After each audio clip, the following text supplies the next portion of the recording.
Hello everyone, welcome to my channel and to your reading. तो चलिए आज की मिस्टीरियस सी रीडिंग करते हैं। आज एंसेस्टर्स की तरफ से मैसेजेस क्या हैं वो देखेंगे। लव रीडिंग्स तो मैं हमेशा करती ही हूँ। आज मैंने सोचा एंसेस्टर्स की तरफ से वो क्या कहना चाहते हैं, क्योंकि मुझे यही गाइडेंस मिल रही थी कि इसी टॉपिक पे रीडिंग करना चाहिए। So I decided to do this reading. Okay, so there will be 2 piles, very short reading. Okay, और देखेंगे कि आपके एंसेस्टर्स क्या कहना चाहते हैं आपसे। Okay, so let's start your reading. Okay, with pile number 1। So pile number 1, welcome to your reading. Let's start your reading. आपके एंसेस्टर्स आपसे इस वक्त क्या कहना चाहते हैं about your love life, career और एनीथिंग। जो भी मैसेजेस आपके एंसेस्टर्स देना चाहते हैं वो मैं देखूंगी आज के रीडिंग में। Okay, so let's start.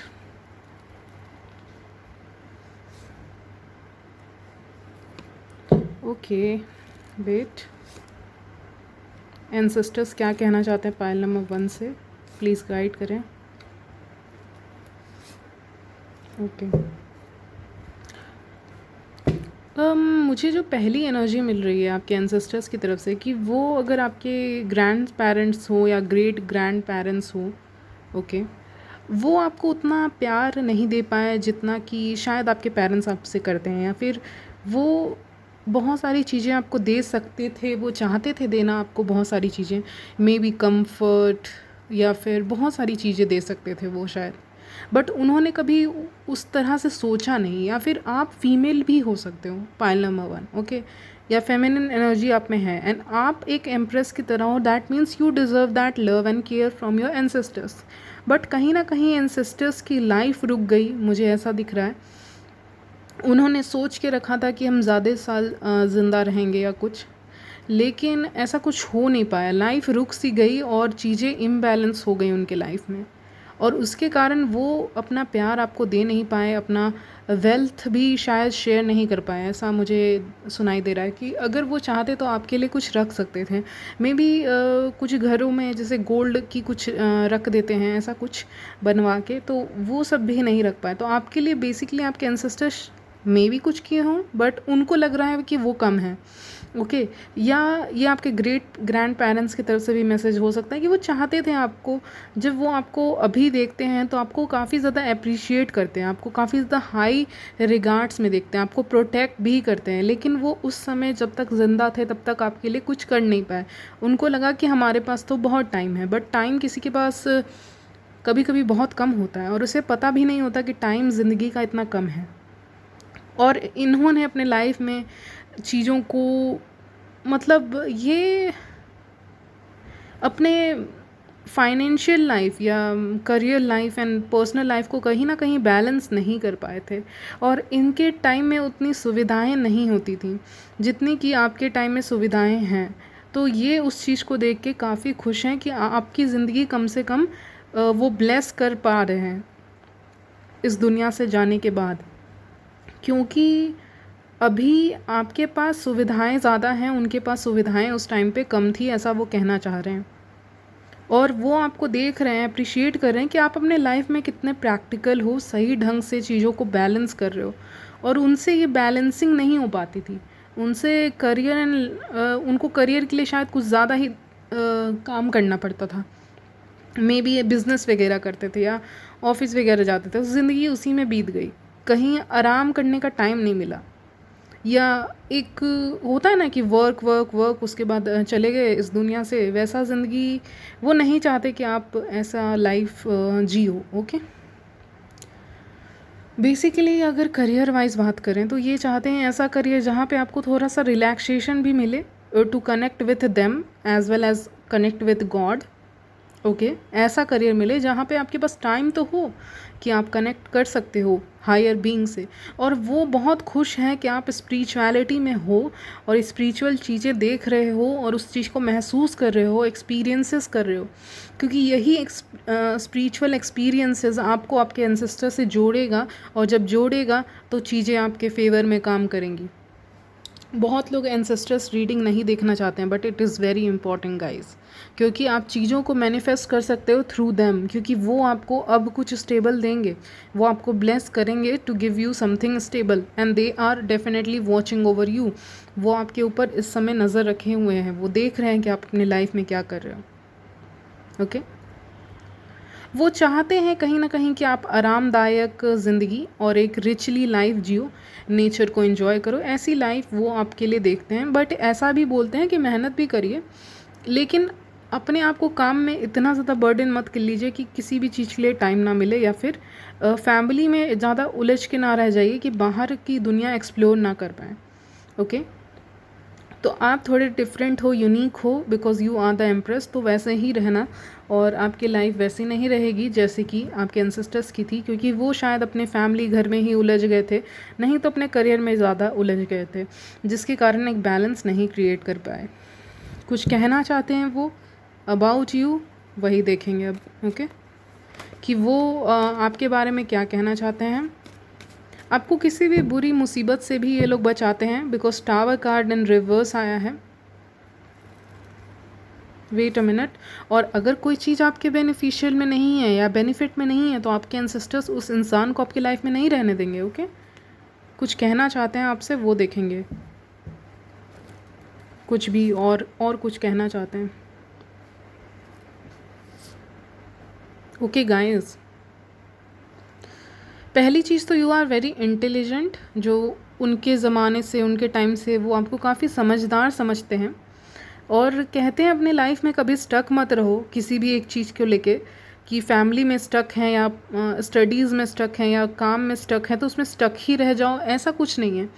ज़रूरी नहीं है कि ये काम आपको दिया गया है तो यही काम आपको करना है और कोई काम आप नहीं करोगे। For example you are doing studies और समथिंग, तो स्टडीज़ कर रहे हो तो स्टडीज़ करो, लेकिन उसमें पूरी तरह से स्टक भी मत हो। 1 घंटे का टाइम निकालो फॉर समथिंग एल्स, यानी कि कह सकते हैं wait for sports activities, other activities.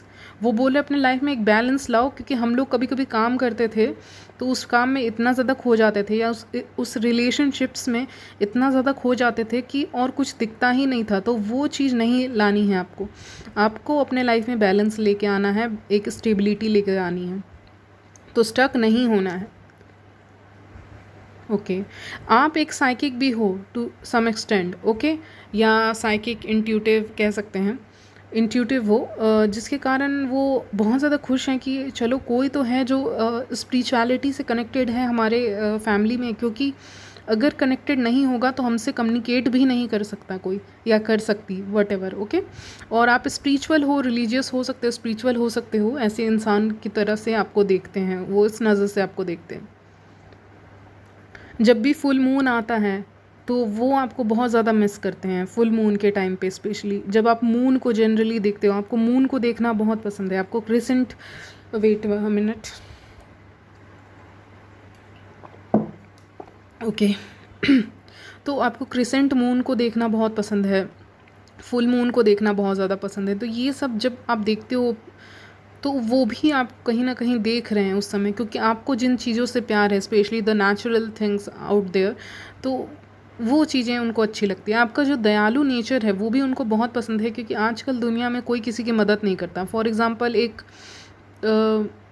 Street dogs की कोई हेल्प नहीं करता, फॉर एग्ज़ाम्पल उनको एक रोटी भी कोई नहीं देता है। तो ये सारी चीज़ें उनको अच्छी लगती हैं कि आप करते हो, या आप डोनेट करने में बिलीव करते हो, चैरिटी में बिलीव करते हो। आपका जो काइंड हार्टेड नेचर है और सेल्फलेस नेचर है वो उनको बहुत पसंद है, कि आप दूसरों की हेल्प कर रहे हो इस दुनिया में रह के, तो कुछ ना कुछ पुण्य तो कमा ही रहे हो। ओके और जो भी करते हो वो कहीं ना कहीं आता ही है घूम के, ओके वापस आपके। तो आप अच्छा कर रहे हो तो आपको अच्छा मिलेगा। वेट अ मिनट, मुझे कुछ क्वेश्चन पूछना था। Yes, if you were asking that anybody is coming into your love life, yes ancestors की तरफ से है येस आंसर, यानी कि हाँ कोई बहुत तेज़ी से आपकी लाइफ में आ रहा है, क्योंकि आपने जो कर्म किए हैं, कर्मा किए हैं, वो उसकी नज़र, आपके एंसेस्टर्स की नज़र उस चीज़ पे है, आपके कर्मास पे है। तो इसीलिए आपको गुड लक अट्रैक्ट कर रहे हो, अबंडेंस अट्रैक्ट कर रहे हो अपनी लाइफ में, और जो चीज़ें आप बेसिकली दूसरों के लिए कर रहे हो वो घूम के आपकी तरफ आ रही हैं। ओके, जो मैंने एग्जांपल दिया था आपको।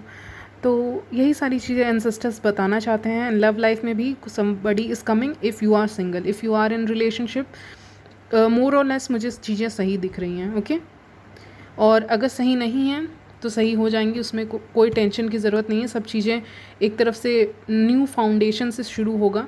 And if somebody cheated on you in love, wait, yes, उनके वर्क लाइफ में इश्यूज़ आ सकते हैं। अगर आपको चीट किया है तो सीधे उसका इम्पैक्ट उनके वर्क लाइफ पे पड़ जाएगा। ओके, क्योंकि मैन आर मोस्टली रिलेटेड, अगर आप फीमेल हो तो जो भी हो, ओके, मैन जो हैं वो वर्क से कुछ ज़्यादा ही लगाव रखते हैं कहीं ना कहीं। तो अगर आपको चीट किया है किसी ने तो उसको भी उसका कर्मा मिलेगा in their work life and studies. Okay, वो इफ़ेक्टेड हो जाएंगी, और मुझे बोलना पड़ेगा इफ़ेक्टेड हो जाएंगी क्योंकि वो मुझे दिखा। So this is your reading pile number 1 and I will see you in my next video. तब तक ले bye, take care. Hello pile number 2, let's start your reading. मैंने आपके कार्ड्स पुल कर लिए हैं, सो चलिए स्टार्ट करते हैं आपकी रीडिंग।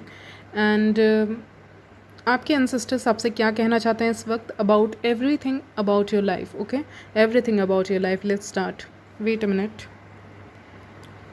ओके, सो यहाँ पे मैं देख पा रही हूँ कि आपके एंसेस्टर्स कहना चाहते हैं कि वो उस समय में, अपने ज़माने में ऐसे इंसान हुआ करते थे जहाँ पे वो अपने करियर पे या अपने जो भी रुतबा था उनका, या रॉयल फैमिली से बिलोंग करते थे, या ऐसा कुछ सैनिक में हो सकते हैं, बहुत ज़्यादा मतलब एक आर्मी में हो सकते हैं, ऐसा कुछ था उनके अंदर। बहुत मैनली काइंड ऑफ वाइब्स दे रहे हैं मुझे ये, मैनली, जैसे कि मैस्कुलिन एनर्जी हर जगह है। फेमिनिन को समझते समझते इतना टाइम निकल गया कि ऊपर ही चले गए। ओके, तो ऐसा कह सकते हैं। ओके, यानी कि फेमिनिन एनर्जी से कनेक्टेड कहीं ना कहीं नहीं थे, और इस बात का उनको बहुत ज़्यादा रिग्रेट है उनके लाइफ में।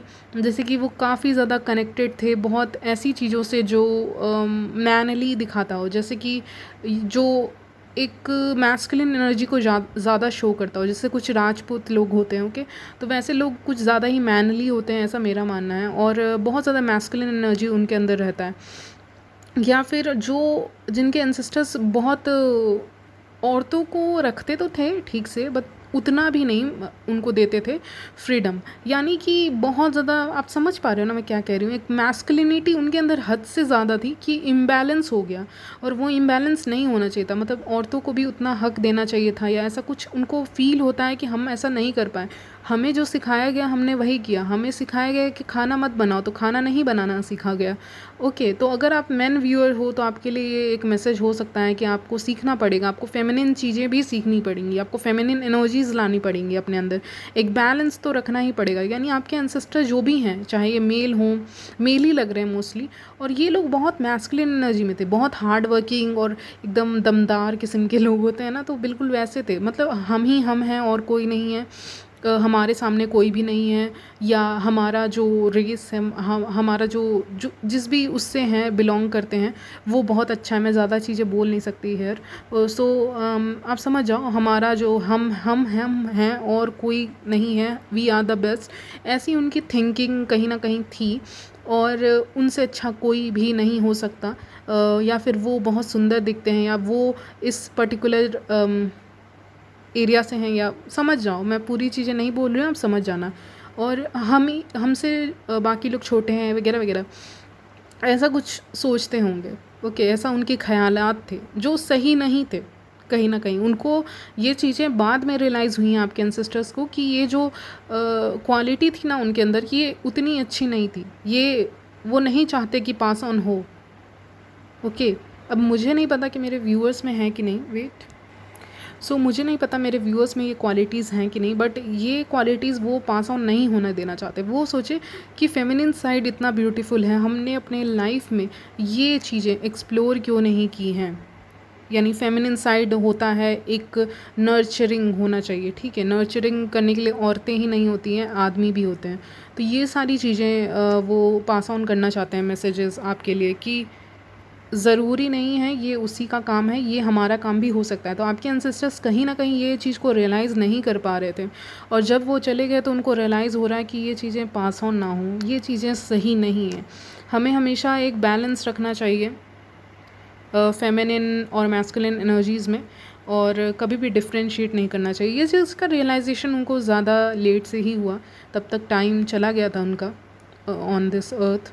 एंड वो आपसे कहीं ना कहीं बात कर रहे हैं, फुल मून के ज़रिए बात कर रहे हैं, और फुल मून के टाइम पे ज़्यादा एक्टिव रहते होंगे आपके एंसेस्टर्स, आपसे कम्युनिकेट करते होंगे, आपको ड्रीम्स आते होंगे, ड्रीम्स के थ्रू आपसे ज़्यादा कम्युनिकेशन हो यहाँ पे दिख रहा है, ड्रीम्स के थ्रू नहीं तो साइंस, और साइंस के थ्रू 8 नंबर आपको काफ़ी दिखता होगा, 8 एंड 7। तो ये सब नंबर, 4 नंबर, ये सब नंबर काफ़ी प्रोमिनेंट दिख रहे हैं आपके लाइफ में। Okay, 11 as well.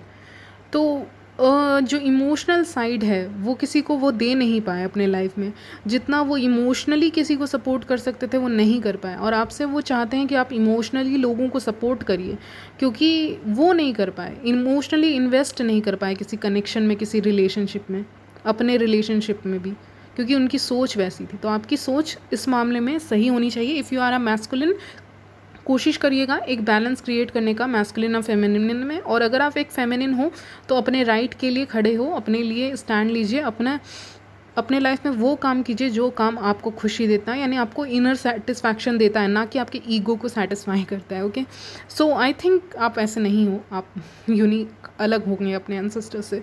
तो यही वो कहना चाहते हैं, they are proud of you because आप डिफरेंट हो, आप यूनिक हो, और आप एक नई किरण की तरह हो इनके एंसेस्टरल लाइन में। Okay, so this is your message guys, very very short message for you.